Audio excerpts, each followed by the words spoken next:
I just up potted this Basque pepper. The blue tag tells you it's a Basque pepper. And it is very stressed, very struggling. I added some micro bliss, micro rhizal, whatever you call that, inoculant.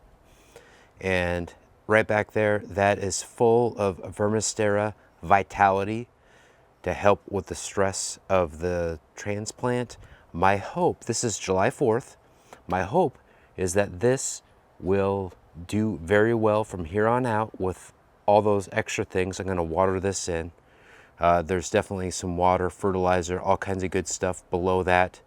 But the potting mix that I used, this plant started out just beautiful under the grow lights, but the potting mix was not very good. I will never make that mistake again unless they change the formula, which I'm open to trying them again. But in the current form, no way will I ever use a pepper plant in that formula. I potted this one up at the same time.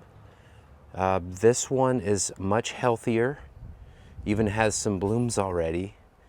And I also use some mycorrhizal stuff, the Myco Bliss. I'm really curious to see how this performs versus this one and this one. That's a Czech black, which is a really cool black pepper. And yeah, we'll see how this plays out. This is a Basque pepper update, and look at how much better the color looks. This wind is kind of nasty, so ignore the fact that it's flapping around, but look at the color and look at the size. I did add this nice stake here to give it rigidity and nice structure for when it gets bigger. And I expect, look at that growth. There was nothing like that before. And even on the lower areas, we've got some green popping out there. That is exciting, makes me feel good, lets me know that the things that I use to it, like the vitality, vermistera vitality, and some of the other things that I added to it, definitely helped this thing recover. I am happy to report we've got tons of good momentum going on with this Basque pepper. It is really starting to look healthy, even in this 3-gallon grow bag, instead of the typical 5 that I normally do with my other peppers and tomatoes for that matter. Yeah, so that's the update. I will have another update again here shortly. Here we have another quick update on this Basque pepper, and it's really starting to gain some steam. You can see up here we're getting some Ys. Very cool, makes me very happy. We are in full recovery mode, and it's been pretty hot lately, as you can tell by the lettuce plant back there. That's nice and bolted. That I just need to stay on top of the watering. Grow bags require more water because they dry out much quicker. When we started this journey, I had no idea what to expect. And here we are with a nice big plant, and this is only 3 gallons. If I would have planted it into a bigger pot, bigger grow bag, it would be even more substantial than it is now, but it's doing phenomenally well. And we've got green peppers all over.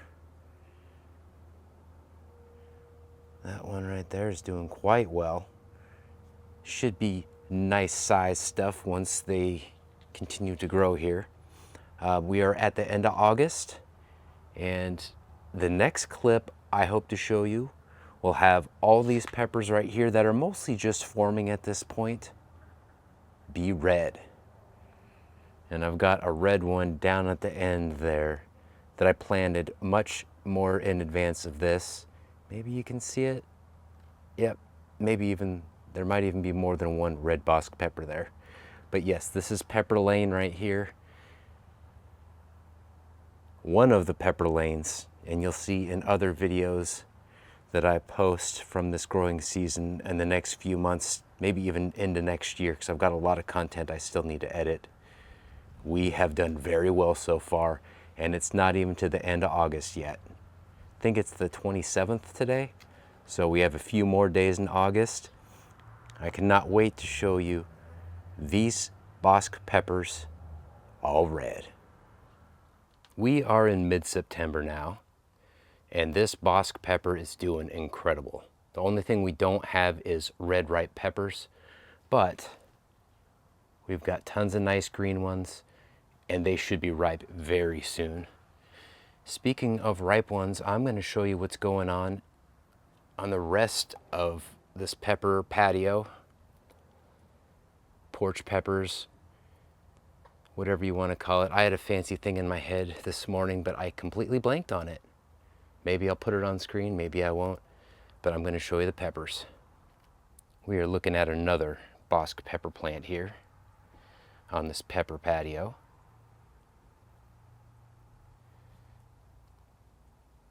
Right next to it, we have the jalapeno, which is very nice. Hopefully we'll get some more red ones. They contributed to my nice hot sauce. Behind that, look for a video on the Czech black. I recently tried that the other night, and they tasted awesome. When they're black, they're disgusting, absolutely no flavor at all. But when they're red, oh my goodness. Lots of flavor, just like the Basque pepper. A little bit different, almost cherry-like. I'm not sure how to describe the Basque pepper's flavor profile, other than just it tastes really good. Really well-rounded and tons of flavor. We are starting to get some color on the peppers on this saved Basque pepper plant, and got even more color on that one right there. We've got some rain that's going to be coming up soon. It'll be interesting to see how this plant holds up. We're getting much lower overnight temps into the mid 40s. I know with my Carolina Reaper last year, I was able to continue to get ripening for quite a while. Tomorrow it's going to be 77 for the high. Then we're going to get rain. So it'll be really interesting to see what happens in the next couple weeks. All right, you guys, here we are in October, and we absolutely have red on these peppers. I wanted to do this last clip here and show you, and look at this big green one, and it's slightly turning, and we may get, if the weather holds out, we may get that. There we go. Little shadow there. But that's a nice full ripe red one. Let me resituate and get you a good look at that. As I resituated with this different angle, I noticed that we've got red coming in on all these different peppers. Ironically enough, we've got a little green still here on the bottom of this one. Regardless, proof of concept executed. Here we've got an update on this recovered, saved Basque pepper plant. And this 3-gallon grow bag, that is a limited amount of soil compared to what it should be for an optimum situation. And look at all these beautiful ripe peppers. There's even more behind, but I can't really get a good angle of that without casting a shadow. Finally, after a bunch of rain, we have some nice sun. In fact, let me try to get on the back side here and show you this. Yeah, look at that. A nice Basque pepper back there. Still have some green ones going on here. And yeah, green ones, partially red. That's phenomenal. That makes me happy. That makes me, if that's not a proof of concept going on right here with this bonus clip, I don't know what is. It is October 21st, and I am very proud that I was able to make this happen. So what it should do for you is make you less stressed out about being perfect with your pepper plants. They are very tough, they are very durable, and they are very dang tasty. Like, comment, and subscribe, and we are out.